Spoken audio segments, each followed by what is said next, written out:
आसान नहीं है मंजिल को पाना, सालों का संघर्ष मायने रखता है। कंधों पर उज्जवल समाज का भार लेकर तत्वज्ञान का दीप जगाना पड़ता है। जी हाँ, कहते हैं जितनी बड़ी सफलता उतना बड़ा संघर्ष।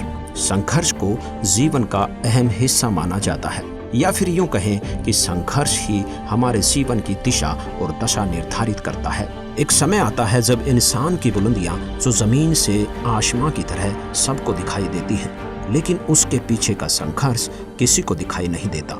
उस व्यक्ति ने इस मुकाम तक पहुंचने के लिए कितना संघर्ष किया, क्या क्या कष्ट उठाने पड़े, कितनी गालियां सुननी पड़ी, ये सब कोई नहीं जानता। सब उसके इतिहास को भुलाकर वर्तमान को देखते हैं। जीवन में संघर्ष तो हर कोई करता है, लेकिन उसका उद्देश्य मायने रखता है। अधिकतर लोगों का संघर्ष धन दौलत परिवार तक ही सीमित रहता है, लेकिन कुछ लोगों का संघर्ष समाज में परिवर्तन से जुड़ा होता है। ऐसे लोगों का संघर्ष इतिहास बन जाता है और फिर इतिहास में उनका नाम सुनहरे अक्षरों में अंकित होता है। ऐसे महापुरुष लोगों के दिलों पर अमिट छाप छोड़ देते हैं और मृत्यु के बाद भी जग में उनकी कीर्ति बनी रहती है। इतिहास इस बात का गवाह है कि जब किसी महापुरुष ने संसार की भलाई के लिए कदम बढ़ाया है, उसे हमेशा संघर्ष करना पड़ा है, जिससे बड़े बड़े परिवर्तन हुए हैं और उन परिवर्तनों के साथ लोगों का जीवन भी सुलभ हुआ है। कहते हैं संघर्ष जितना बड़ा होगा, जीत उतनी ही शानदार होगी। आध्यात्मिक मार्ग में भी भक्तों और संतों ने ऐसे ही कठिन संघर्ष किए हैं और आध्यात्मिक मार्ग में फैले पाखंडवाद को खत्म करने के लिए वे हमेशा सच पर अडिग रहे। वह दुनिया वालों के जुल्म सहते हुए भी सच्चाई का रास्ता नहीं छोड़ा। उन्होंने ये सब इसलिए किया ताकि पूरे विश्व का मार्गदर्शन हो सके।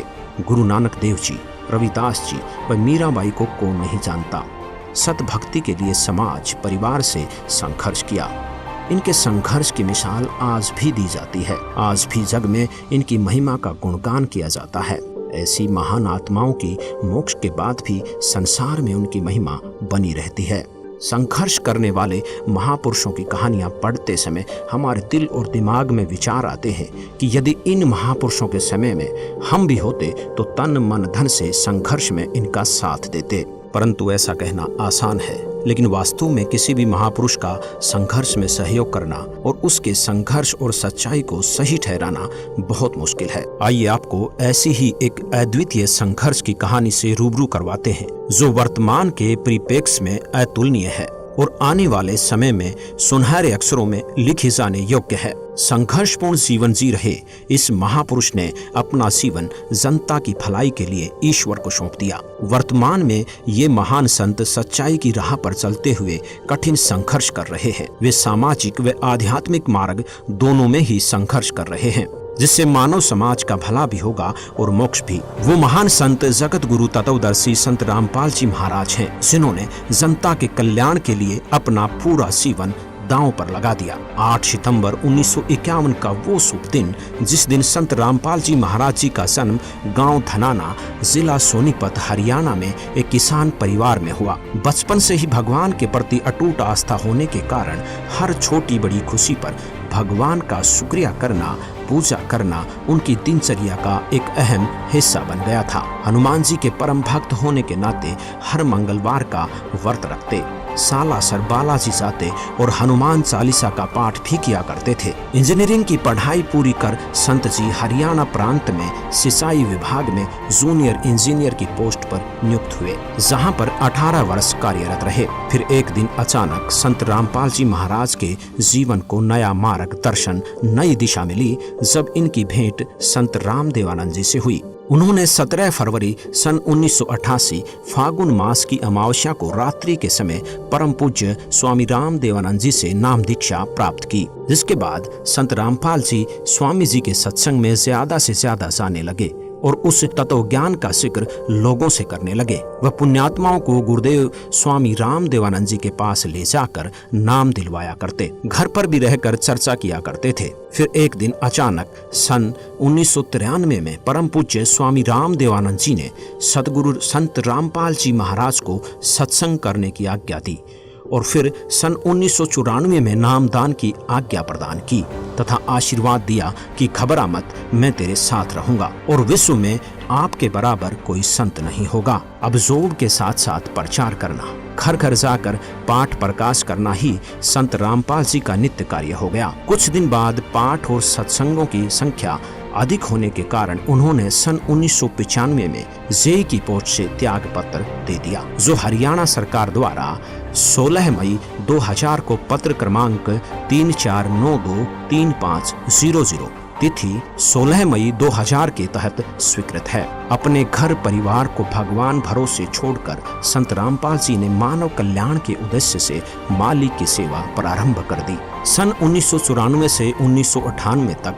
संत रामपाल जी महाराज जी ने घर घर, गांव-गांव, नगर नगर में जाकर सत्संग किया। संत जी ने परमात्मा की वाणी को घर घर में पहुंचाने की शुरुआत की। इच्छुक भक्त आत्माओं के घर गरीबदास जी महाराज जी के ग्रंथ साहिब की स्थापना करते और पाठ प्रकाश करते। धीरे धीरे संत जी के बहु संख्या में अनुयायी हो गए और सन 1999 में गांव करोथा, जिला रोहतक, हरियाणा में सतलोक आश्रम की स्थापना की तथा 1 जून 1999 से 7 जून 1999 तक परमेश्वर कबीर जी के प्रकट दिवस पर 7 दिवसीय विशाल सत्संग का आयोजन करके आश्रम की शुरुआत की। वह महीने की प्रत्येक पूर्णिमा को 3 दिन का सत्संग प्रारंभ किया। सन 2003 में संत जी ने अखबारों व टीवी चैनलों के माध्यम से सत्य ज्ञान का प्रचार करना शुरू कर दिया और अन्य धर्मगुरुओं से भी शास्त्र विरुद्ध ज्ञान त्याग कर समाज को भ्रमित न करने व सत्य ज्ञान स्वीकार करने का आग्रह किया। परंतु नकली धर्मगुरुओं ने अपनी दुकानें बंद होती देख इस सत्य ज्ञान को स्वीकार करने की बजाय इसका विरोध करना शुरू कर दिया। जिसके बाद जहाँ भी जिस भी नगर में संत रामपाल जी सत्संग करने जाते, वहीं अन्य अज्ञानी धर्मगुरुओं के बहकावे में आकर लोग विरोध करने लगे और कुछ पुण्यात्माएं सत्य ज्ञान को स्वीकार भी करने लगे। संत रामपाल जी महाराज दिन रात सत्संग करते और पुस्तकें लिख लिख कर उनका प्रचार करते।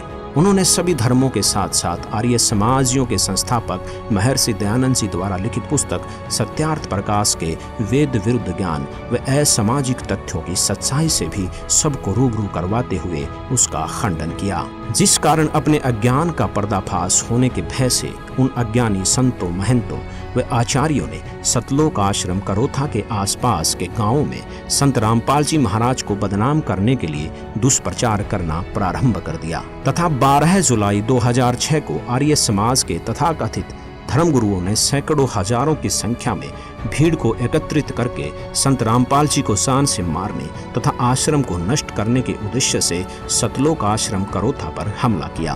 पत्थर, पेट्रोल, बम और बंदूकों के माध्यम से उपद्रवियों ने आश्रम में उपस्थित श्रद्धालुओं को निशाना बनाने की कोशिश की। उपद्रवियों का उद्देश्य था कि संत रामपाल जी महाराज सतलोक आश्रम करोथा छोड़कर चले जाएं, अन्यथा आश्रम को ध्वस्त कर देंगे। आर्य समाजी धर्मगुरु यह चाहते थे कि ऐसा सत्संग यहाँ पर नहीं होने देंगे, क्योंकि उनकी दुकानें बंद हो रही थी, सच्चाई समाज के सामने आ रही थी। पुलिस ने उपद्रवियों को रोकने की कोशिश की, जिस कारण कुछ उपद्रवी चोटिल हो गए। इस मुठभेड़ में उन्हीं की गोली से एक व्यक्ति की मौत हो गई, जिसका झूठा केस संत रामपाल जी महाराज पर बना दिया गया और सतलोक आश्रम करोथा को सरकार ने अपने अधीन कर लिया तथा संत रामपाल जी महाराज व कुछ अनुयायियों पर झूठा केस बनाकर उन्हें जेल में डाल दिया। मानव कल्याण और विश्व में शांति के अद्भुत भक्ति मार्ग को रोकने के लिए सच्चाई को दबा दिया गया, परंतु वो शायद ये भूल गए कि सच्चाई को कुछ दिन दबाया जा सकता है पर मिटाया नहीं जा सकता। सच तो सामने आकर ही रहता है। संत जी के जेल जाने के बाद भी ज्ञान नहीं रुका, बल्कि पहले से ज्यादा तेजी से फैलने लगा। जेल में भी बहुत से श्रद्धालुओं ने संत रामपाल जी से नाम दीक्षा ली, जिनमें कुछ पुलिस वाले भी शामिल हैं। झूठे मुकदमे और झूठे आरोप में 21 महीने जेल में रहने के बाद संत रामपाल जी महाराज ने सन 2008 में हिसार जिले के सतलोक आश्रम बरवाला में पुनः सत्संग प्रारंभ किया। अब संत रामपाल जी महाराज का संघर्ष केवल नकली धर्मगुरुओं तक ही सीमित नहीं रहा, बल्कि समाज में फैली कुरीतियां और भ्रष्टाचार के खिलाफ भी संत रामपाल जी ने मोर्चा खोल दिया। इसी दौरान संत रामपाल जी महाराज के तत्व ज्ञान का डंका देश और विदेश में जोर शोर से बजने लगा और सन 2012 आते आते संत रामपाल जी महाराज के अनुयायियों का काफिला लाखों में पहुंच गया, जिसके साथ ही संत रामपाल जी महाराज ने एक ऐतिहासिक ऐलान कर विश्व के सभी धर्म गुरुओं को आध्यात्मिक ज्ञान चर्चा के लिए आमंत्रित किया। संत रामपाल जी महाराज के अलौकिक अद्भुत ज्ञान के आगे किसी भी धर्म गुरु की ज्ञान चर्चा करने की हिम्मत नहीं हुई और कोई भी धर्म गुरु ज्ञान चर्चा के लिए सामने नहीं आया। जिसके बाद भगत समाज की शंकाओं को ध्यान में रखते हुए राष्ट्रीय टीवी चैनल साधना के माध्यम से प्रसिद्ध धर्म गुरुओं के आध्यात्मिक विचारों और संत रामपाल जी महाराज के आध्यात्मिक विचारों की तुलना विवेचन करने के लिए आध्यात्मिक ज्ञान चर्चा नामक प्रोग्राम चलाया गया, जिसका अभूतपूर्व नतीजा आया और मानव समाज में संत रामपाल जी महाराज के तत्वज्ञान का डंका घर घर बजने लगा।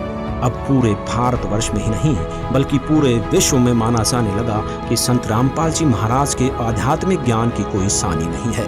घर घर जाकर ज्ञान गंगा पुस्तक पहुंचाई जाने लगी, जिसे पढ़कर लाखों की संख्या में लोग संत रामपाल जी से जुड़ने लगे और अद्वितीय लाभ प्राप्त करने लगे।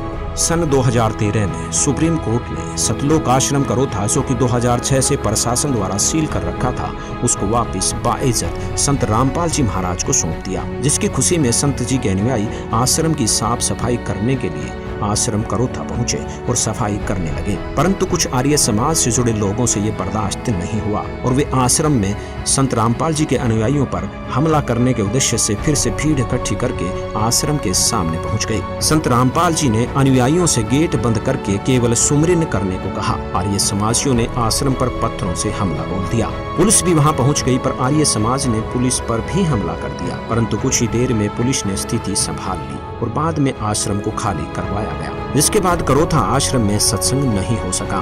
बरवाला आश्रम में सत्संग प्रचार प्रसार चलता रहा और देखते ही देखते संगत बहुत अधिक बढ़ने लगी। कबीर साहिब जी के प्रकट दिवस पर आश्रम में पैर रखने की भी जगह नहीं थी और संतों की लीला को कोई नहीं समझ सकता।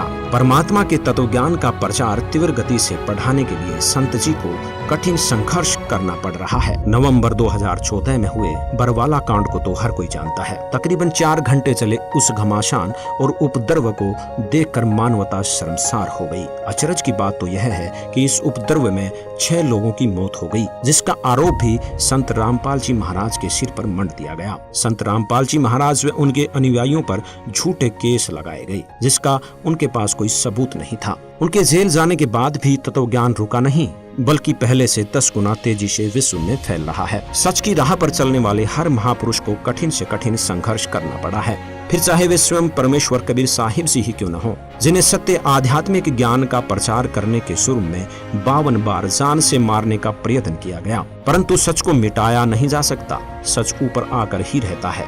संत रामपाल जी महाराज ने केवल आध्यात्मिक मार्ग में ही संघर्ष नहीं किया, बल्कि सामाजिक कुरीतियों के खिलाफ भी आवाज उठाई। दहेज प्रथा, नशे जैसी कुरीतियों को जड़ से खत्म करने के लिए ये मिशन चलाया तथा विश्व को दहेज मुक्त, नशा मुक्त व दुराचार मुक्त बनाने का बीड़ा उठाया। आज उसका नतीजा भी देखने को मिल रहा है। संत रामपाल जी महाराज जी के जितने भी अनुयायी हैं, वो किसी भी प्रकार का नशा नहीं करते, मांस नहीं खाते, जुआ नहीं खेलते, सट्टेबाजी न दहेज लेते हैं न देते हैं, गाना बजाना, नाचना, ये सब संत रामपाल जी के अनुयायी नहीं करते, जिससे संत रामपाल जी महाराज जी द्वारा एक स्वच्छ समाज तैयार किया जा रहा है। संत रामपाल जी ने एक उदाहरण से स्पष्ट कर दिया कि जिस प्रकार रेल को रोकने के लिए एक अंधा गधा पटरी के बीच में खड़ा हो जाता है, अपनी पिछली दोनों टांगे उठाकर मारता है, उसे रेल नहीं रुकती और वो गधा मर जाता है। इसी प्रकार जो इस तत्व ज्ञान को रोकने का प्रयास करेगा, वो अंधे गधे के समान होगा, जो अपना ही नाश करवा बैठेगा।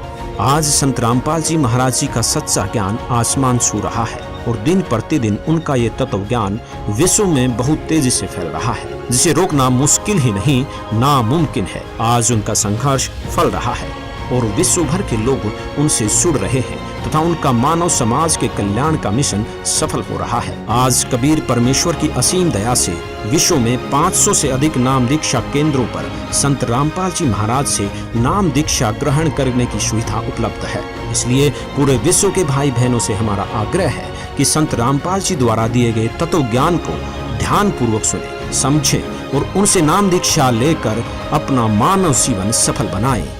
सत साहिब।